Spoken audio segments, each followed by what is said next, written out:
Hoy empiezas tu primer día como estudiante, vas rumbo al preescolar, estás nervioso porque no sabes a lo que te enfrentas, comienzas a disfrutar cada día más y conforme pasa el tiempo, llegas a otros niveles, primaria, secundaria o prepa, y te encuentras con muchas dificultades, pero te vas dando cuenta que te gusta estudiar y encuentras en ti mismo tus habilidades y fortalezas. Y ahora sabes que tal vez te gusta construir casas, dibujar, hablar con la gente, cocinar o cuidar animales. Y llega el momento de tomar la decisión más importante de tu vida académica, tu carrera universitaria. Comiences a investigar e informarte sobre las diferentes carreras y universidades, sobre los perfiles de ingreso que mejor se acomoden a tus actitudes y aptitudes. Por fin te decides de carrera y comienzas a prepararte para tu examen de admisión. Pasan los años, vas subiendo de nivel, te vas preparando para integrarte hacia el campo laboral. Hola, buenos días, les hablan sus amigos Lili y Antonio. El día de hoy hablaremos de la autonomía universitaria, la cual se encuentra profundamente arraigada en el movimiento que emprendieron los estudiantes de Córdoba, Argentina, a finales de la segunda década del siglo XX, efeméride a la que se recurre siempre en la búsqueda de la historia de la autonomía de las universidades públicas latinoamericanas. Esto lo menciona el profesor de Economía de la Benemérita Universidad Autónoma de Puebla, Jaime Ornelas Delgado. En cuanto a nuestro país, la autonomía universitaria solo puede provenir de un acto legislativo formal del Congreso de la Unión, de los Congresos de los Estados o de la Asamblea Legislativa del Distrito Federal. Es un atributo jurídico que la ley concede a los organismos descentralizados, basado en el principio de que las universidades públicas tienen la facultad y la responsabilidad de gobernarse a sí mismas. A partir de ello, por su naturaleza y para cumplir sus fines de educar, investigar y extender la cultura, para decidir la estructura y forma de su gobierno, para determinar la orientación y el contenido de sus planes y programas de estudio e investigación, para fijar las condiciones de ingreso, promoción y permanencia de su personal académico y para administrar su patrimonio. Las universidades autónomas deben organizarse en forma autónoma, es decir, sin estar adscritas a ninguno de los poderes de la Unión y al margen de los partidos políticos. Como ejemplo, tenemos la UNAM en la Ciudad de México, la Universidad de Guadalajara y claro, sin dejar de mencionar nuestro estado, la Universidad Autónoma de San Luis Potosí. Como puede observarse, la autonomía universitaria representa la forma extrema y última de organización administrativa del Estado, y tiene como marco y único límite el respeto y cumplimiento del propio artículo 3 de la Constitución Política de los Estados Unidos Mexicanos, es decir, que el autogobierno de las universidades constituye el núcleo fundamental de la autonomía universitaria.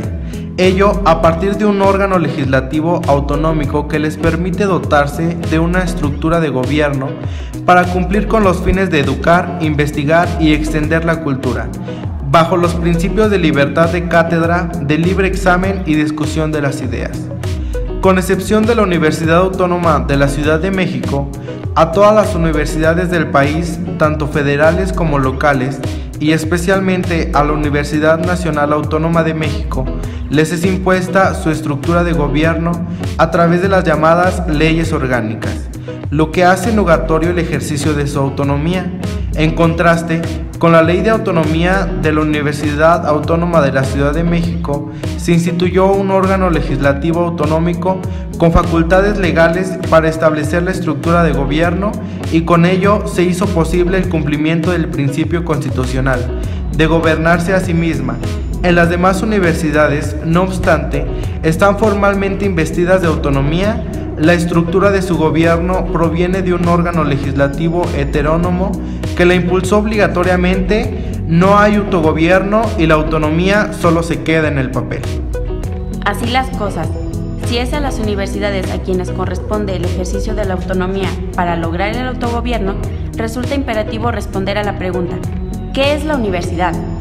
Para unos, las universidades son las instituciones de educación superior e investigación. Para otros, son los edificios y laboratorios. Sin embargo, el concepto legal usado para definirla se encuentra en el Diario de Debates del Congreso de la Unión, de las sesiones para la reforma constitucional del artículo 3 de la Constitución Política de los Estados Unidos Mexicanos en 1980. Ahí, los legisladores se refieren expresamente a la importancia de establecer, sin lugar a dudas, la definición constitucional del concepto, para lo que se adoptó el de Universitas Personarum, que se define como la unión de profesores y alumnos. Así quedó definido lo que debemos entender por universidad. En consecuencia, y por tratarse de un principio constitucional, su observancia es obligatoria. Así podemos concluir que corresponde a los profesores y alumnos, asumidos como universidad que son, el ejercicio de este atributo jurídico de gobernarse a sí mismos.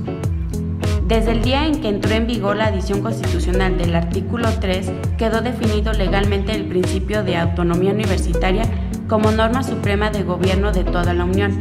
Al mismo tiempo, colocó al conjunto de las leyes orgánicas de las universidades autónomas del país en una franca situación de antijuridicidad, y se generó así un conflicto de leyes en el tiempo entre la fracción séptima del artículo 3 constitucional y las leyes orgánicas heterónomas.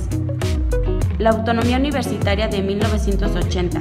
Ambas fueron creadas por el Congreso de la Unión Federal con el procedimiento legislativo formal. Ambas son derecho positivo y derecho vigente. Sin embargo, debido al sistema de suprasubordinación de los ordenamientos jurídicos en México, conforme al artículo 133 constitucional, debe imperar siempre la norma superior y las inferiores en rango deben adecuarse a la norma superior. Cuando ocurre lo contrario, es decir, que la inferior es contraria a la letra o el espíritu de la superior, en teoría no tiene posibilidad legal de existir, es nula de pleno derecho, sin efecto jurídico alguno, como si nunca hubiera existido. No obstante lo anterior, la Ley Orgánica de la UNAM sigue rigiendo mediante una estructura de gobierno anacrónica, con reminiscencias feudales, impuesta por una ley heterónoma, vertical y antidemocrática que da el poder a un grupo de 15 notables, que deciden a quién ungir como rector.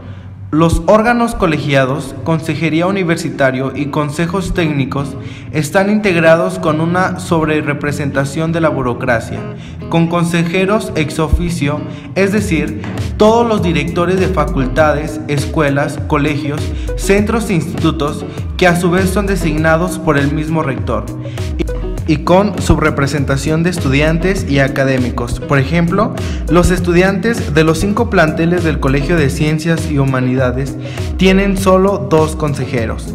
Además, esos órganos de gobierno carecen de toda legitimidad. Por ejemplo, para consejeros universitarios estudiantes, votó apenas el 0.0% del padrón. Los grupos de poder actúan como facciones y con criterios patrimonialistas administran como si se tratara de una empresa privada y convierten el subsidio en botín. En el año 2012 fueron 32,000 millones de pesos. Lo peor es que los burócratas han creado la imagen falsa de que existe por un lado la comunidad universitaria, integrada por estudiantes y trabajadores académicos y administrativos, y por otro, las autodenominadas autoridades, es decir, los burócratas profesionales que sin ninguna representación y menos legitimidad crean un círculo perverso de poder en el que unos van nombrando a otros, se va reciclando. Una vez son rector, luego directores, otra consejeros, otra junta de gobiernos y así sucesivamente. Y al usurpar la universidad pretenden que es a ellos a quienes corresponde el ejercicio de la autonomía. Con esas prácticas es que la burocracia ha provocado un divorcio cada vez más profundo con la universidad, a la que no solo ha convertido en su contraparte, sino que las autoridades, incluso, administran a la comunidad, como si se tratara de un negocio particular. Actúan como patrones y capataces. Se olvidan de que la educación e investigación de las universidades autónomas es un servicio público estratégico de la mayor importancia, ya que de su mayor o menor desarrollo, así como del incumplimiento de sus fines sustantivos, depende del destino del país. existe una relación directamente proporcional entre la cantidad de recursos que un Estado destina a la educación superior a la investigación y su nivel de desarrollo científico y tecnológico, que se traduce a su vez en las diferentes formas de la soberanía nacional, alimentaria, tecnológica, científica, económica, política, etc. En 1980 se definió por primera vez, a nivel de la Carta Magna, el concepto de autonomía universitaria.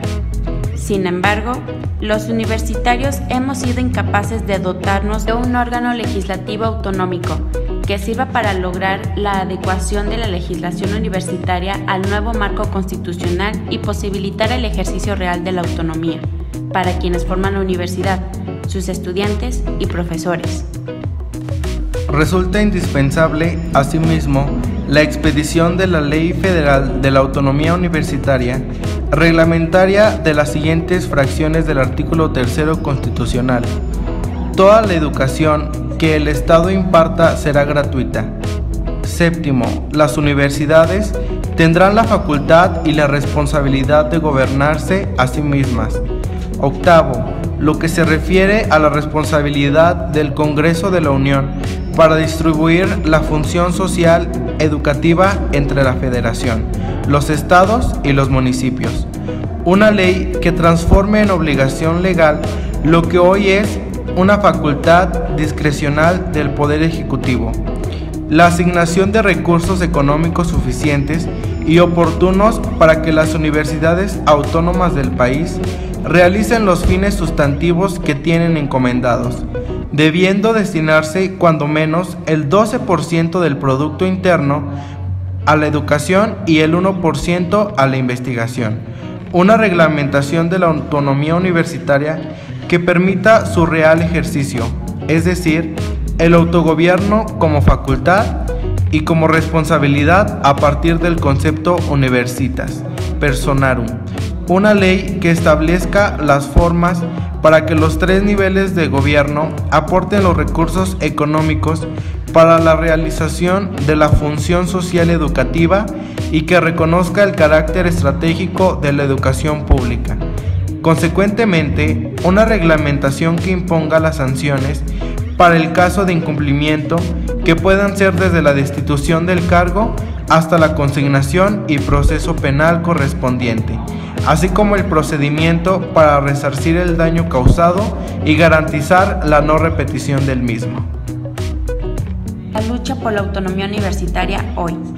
La lucha por conquistar y sostener la autonomía universitaria en Latinoamérica ha sido parte de un largo combate contra el pensamiento único que las élites políticas y económicas han pretendido imponer a nuestras sociedades para conservar el poder. En América Latina, la historia de la autonomía forma parte de la lucha contra la dependencia del creer y el saber proveniente de los países metropolitanos. Para romper la dependencia del creer y el saber de las clases dominantes y sus intelectuales e ideólogos, en nuestro tiempo, la lucha por la autonomía de la universidad pública está cada vez más vinculada a la lucha contra la privatización, la desnacionalización y la usurpación de las instituciones públicas y nacionales para convertirlas en empresas mercantiles. Pero la lucha por la autonomía de la universidad pública es, hoy también, una lucha tenaz contra la transformación de la educación en mercancía y contra la lógica del neoliberalismo, que desconoce la razón social y la sustituye por la razón económica, intentando convertir en sentido común la consideración de que la medida del éxito de toda empresa, como la de cualquier persona, es la máxima ganancia, el enriquecimiento o la distinción personal. Por eso, en estos momentos, la lucha por la autonomía de la universidad pública incluye la lucha contra la lógica mercantil de la vida y sus derivados de represión, enajenación, corrupción y degradación de los valores humanos. La defensa de la universidad pública autónoma, laica y gratuita representa para los universitarios la defensa del Estado social, del respeto a las diferencias y a la cultura popular. Esto es, la lucha por preservar la autonomía universitaria exige además de enfrentar la lógica mercantil que hace cultura el lucro. el debate para confrontar los argumentos que promueven una universidad que atiende solamente a la educación de los jóvenes en función de la demanda del mercado, propuesta no solo irracional, sino despiadada, diría Pablo González Casanova. En este sentido, proponer que la universidad pública reduzca su oferta educativa a la demanda del mercado es proponer una educación universitaria reducida a la capacitación y el adiestramiento, soslayándose la formación integral de profesionales críticos y democráticos, humanistas éticamente responsables ante las necesidades sociales. En todo caso, la lucha por profundizar la autonomía universitaria es, hoy, parte de la lucha contra la lógica mercantil que sostiene que solo deben producirse bienes y servicios para quienes tienen capacidad de compra, excluyendo a los expulsados del mercado laboral a quienes, de manera creciente, privárseles del derecho a la seguridad social, tanto de los bienes y servicios que el Estado provee. La creciente irracionalidad y agresividad de las políticas neoliberales en estos momentos forma parte de la necesidad de profundizar la lucha por la vigencia de la autonomía universitaria.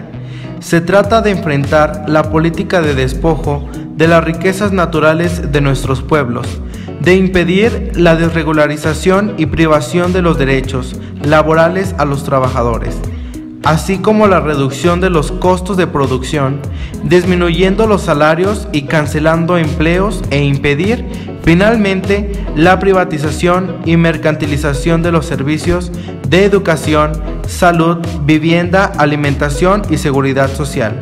Los universitarios tienen ante sí una gran lucha por la autonomía universitaria, que confronte a las corrientes que pretenden esclavizar el pensamiento y criminalizar la movilización de los trabajadores y los pueblos. La autonomía universitaria reclama el derecho a la crítica fundada en datos evidentes y razonamiento coherente. Finalmente, la lucha por la autonomía universitaria tiene que incluir la lucha contra la corrupción y por la firmeza moral que integran la lucha por el conocimiento. En la defensa de su autonomía, la universidad, para hacerlo plenamente, tiene que fortalecer la cultura del conocimiento que se expresa en palabras y se realiza en actos que corresponden a lo que se piensa. También cabe destacar al estudiante universitario.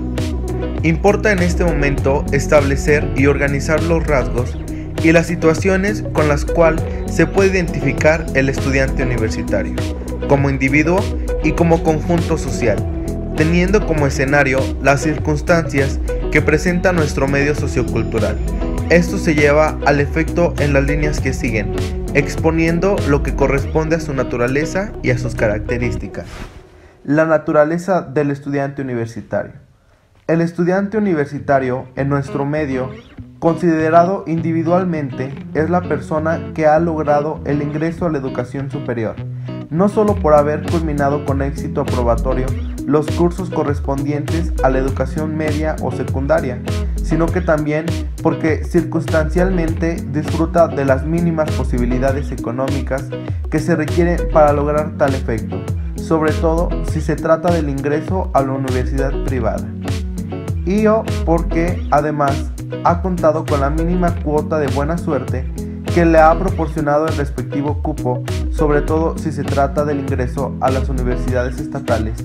De hecho, cada estudiante universitario ha sido previamente a su matrícula en la universidad un producto obligado al culminar la etapa de la educación media, circunstancia esta por la que predispone y lo dirige hacia la universidad, no solo para cumplir con el rito tradicional de los bachilleres, sino para contrarrestar en lo posible la posibilidad de engrosar las filas del subempleo y del empleo disfrazado, pues para que este momento no se poseen habilidades específicas ni preparación técnica suficiente, pero los aspectos identificatorios más completos surgen cuando se considera al estudiante universitario ya no a nivel de individuo sino socialmente, a la manera de un conjunto, que es la que comúnmente se denomina Estudiando Universitario.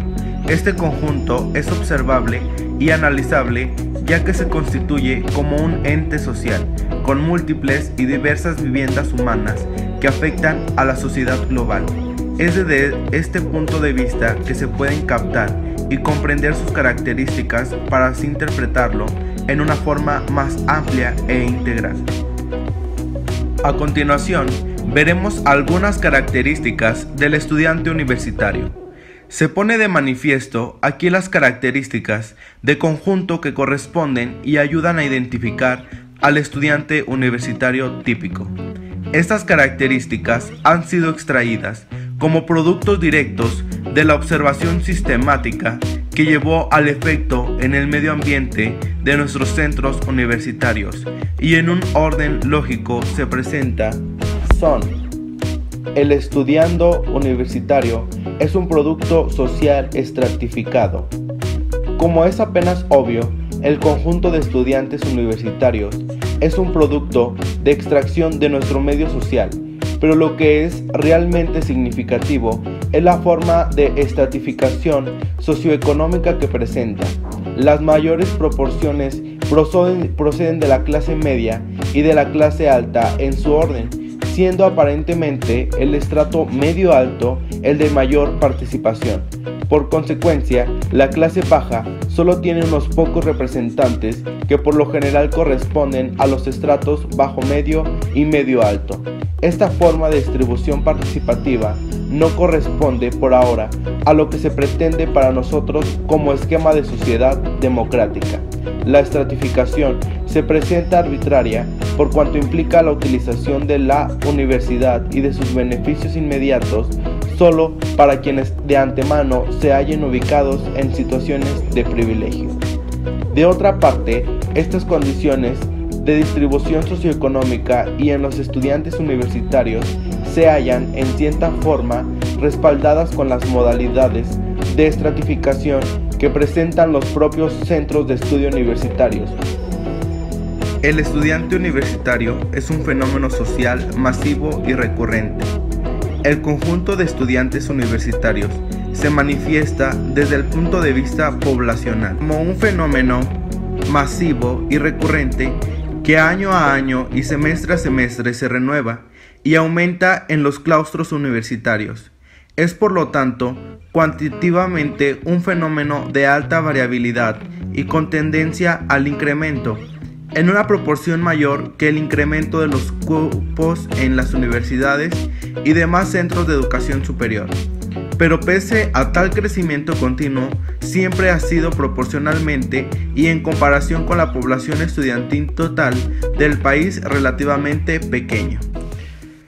Ahora les hablaré de los objetivos y las perspectivas del estudiante universitario.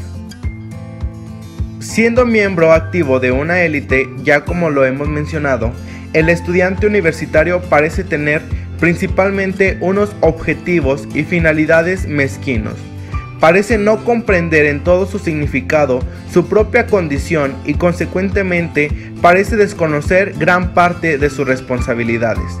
Por lo menos esto es lo que se puede concluir cuando se observa un comportamiento estudiantil que no es propiamente el deseable si se tiene en cuenta la perspectiva de la eficiencia profesional, para conseguir por este medio tanto la promoción del desarrollo de la personalidad a nivel individual, como la promoción del desarrollo integral a nivel social.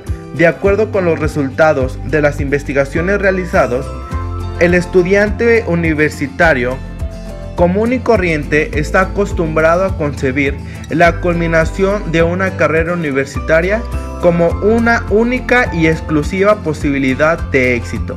Pretende llegar a esta meta por los medios que, según su entender, pueden ser los más fáciles, tales como la copia en los exámenes y demás pruebas académicas, la astucia dialéctica de convencimiento a los profesores para lograr calificaciones que realmente no se merecen, las actitudes para esquivar las lecturas programadas y los trabajos prácticos, la memorización para tratar de salir del paso ante los requerimientos de los profesores, etcétera, etcétera.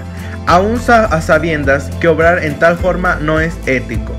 Con la presentación y persistencia de tales circunstancias, se da a entender, entre otras cosas, que muy pocas veces una carrera profesional se acomete después de haber hecho un análisis profundo y completo de las circunstancias, de los objetivos y de las posibilidades, y esto tal vez sea uno de los principales factores que ocasionan fracasos, tanto durante el estudio como después en el ejercicio de la profesión. Existe también una perspectiva de carácter positivo, aunque un tanto disminuida. ¿Cuál es la intención? De servir a la sociedad y a las comunidades. Sin embargo, correlacionado a otras actitudes, resulta que es esa la intención llegada a ser solamente una forma de decir, un vano argumento para concebir a gentes desprevenidas y por lo mismo una especie de disculpa o de pantalla para lograr disimuladamente las finalidades egoístas, miopes y personales no sociales que realmente se pretenden. Para pocos profesionales, ya en ejercicio, el servicio a la comunidad se haya condicionado al beneficio personal, pues si este último no es posible, aquel no lo va a realizar. Como se ve el panorama en este sentido, es francamente desconsolador. Se debe pensar en un cambio radical de las actitudes hacia la universidad y hacia la sociedad, y esto parece ser posible solamente si de antemano se elabora un plan de acción basado en la ética fundamental, en la concientización práctica de los estudiantes y en la investigación científica. Esto por cuanto por la ley sociológica todo movimiento y todo cambio social tiene sus causas y tiene sus propias finalidades. Por lo tanto, este cambio radical de las actitudes hacia la universidad y hacia la sociedad no es un evento que produce el azar, ni puede ser una reacción ciega. Identificar los reales objetivos que debe perseguir el estudiante y advertir las perspectivas de la universidad que sean armónicas con esos objetivos es una tarea no apta para quienes se sustentan con el subjetivismo y para quienes se ubican en posiciones ideológicas extremas. La concepción ética requiere, para este y otros casos de problemática social, una inmersión en la autenticidad de los valores que se reconocen como la justicia, la bondad y la dignidad humana en todas sus dimensiones. Se impone además una verdadera labor de concientización social para el universitario, labor que promueva la consecuente responsabilidad. Es necesario comprender que cada profesional es un punto clave para el desarrollo masivo y que por ello debe prepararse en función de las necesidades sociales que más tarde debe solucionar en colaboración con otros. Solo así se puede lograr el éxito de una vida intelectual, y que además el estudiante ha de comprender que el éxito consolidado es un producto del esfuerzo continuo, de la persistencia en un trabajo planeado y organizado, y también de la presencia de un conjunto de aptitudes y de actitudes, unas innatas y otras adquiridas. El estudiante universitario presenta una baja productividad en el estudio. Los estudiantes que laboran en nuestros centros universitarios se ven afectados a consciente y inconscientemente por una serie de problemas concretos que disminuyen la efectividad en el estudio mismo, restringiendo la calidad y la cantidad de los conocimientos que son necesarios para la culminación exitosa de las carreras profesionales y que para el normal ejercicio de la profesión. Dada la importancia de las situaciones y de estos problemas y teniendo en cuenta la incidencia de los mismos en el desarrollo presente y futuro de los estudiantes, este tema, los problemas que afectan el estudio en la universidad, serán tratados por aparte y en forma más analítica. Como siguiente característica, vemos que el estudiante universitario posee una conciencia social. Múltiples experiencias demuestran que el estudiante universitario puede funcionar como una unidad social porque siempre pone de manifiesto una conciencia social, diversificada en sus objetos políticos, si se quiere, pero al fin y al cabo unitaria desde el punto de vista de las expectativas sociales. Esta conciencia social se reconoce a través de una latente organización interna probada en múltiples ocasiones en los movimientos estudiantiles que son ya tradicionales y que en la dinámica que acredita a este estudiantado como una fuerza social importante que puede aglutinar otras fuerzas y que por lo tanto tiene trascendencia nacional. El estudiante universitario se configura como una élite.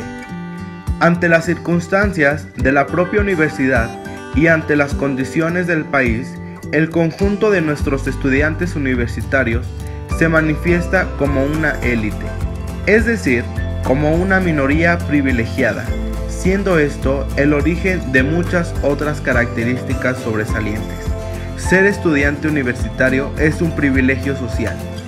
Privilegio que no siempre se comprende ni se tiene en cuenta y que a veces ni siquiera se advierte, y al menos esto último es necesario porque los miembros de cualquier élite tienen claras responsabilidades, tanto para con ellos mismos como para con el conjunto de la sociedad. El término élite sugiere dos significados principales que a la vez son correlativos. El uno, que equivale simplemente a estrato o clase social alta, y el otro más genérico y que corresponde al concepto de minoría privilegiada. Esta última acepción es la que en este momento se acoge con mayor énfasis, ya que el estudiante universitario es por una parte y desde el punto de vista de las estadísticas una real minoría, ya que se le considera como un constitutivo de la población universitaria potencial, o sea, del conjunto de legítimos aspirantes al ingreso de la universidad. Son muy pocos los que han logrado ingresar a la universidad y son todavía menos los que logran salir avantes como profesionales. Además, los niveles de escolaridad van disminuyendo a partir de la primaria, de tal manera que la proporción de estudiantes universitarios relacionada con la población del país tiene que ser necesariamente mínima. De otra parte, esta minoría es privilegiada porque las prerrogativas de la educación superior en este país han sido y siguen siendo una especie de eslabón para conseguir un estatus de superioridad sobre la mayoría de los no doctores. Para las clases más bajas de la sociedad, el llegar a la universidad se considera como un hecho insólito. La distancia social interestratos parece ser una determinante en este sentido, de tal manera que la gran mayoría de la población tiene proporcionalmente muy escasos representantes, primero en la universidad y luego en los cuadros directivos del país.